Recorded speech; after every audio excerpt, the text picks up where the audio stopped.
മഹാശിവരാത്രിയിൽ വ്രതാനുഷ്ഠാനങ്ങളോടെ പിതൃതർപ്പണത്തിനായി ഒരുങ്ങി Aluva Manappuram. Green protocol പ്രകാരമാണ് ഇത്തവണയും ശിവരാത്രി ആഘോഷം. ജനലക്ഷങ്ങളാണ് പിതൃതർപ്പണത്തിനായി ശിവസന്നിധിയിലേക്ക് ഒഴുകിയെത്തുന്നത്.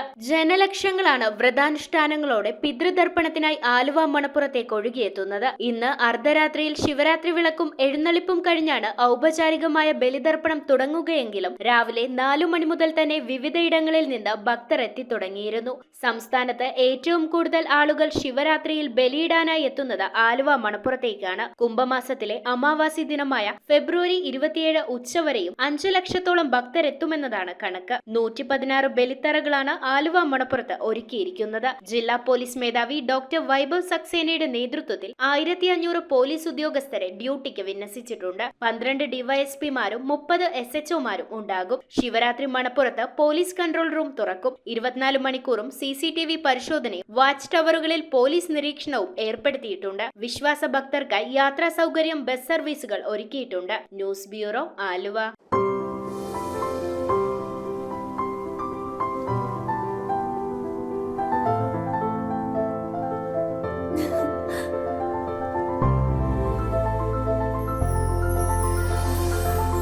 കളങ്കമില്ലാത്ത സൗഹൃദം പോലെ കലർപ്പില്ലാത്ത വിശ്വാസം.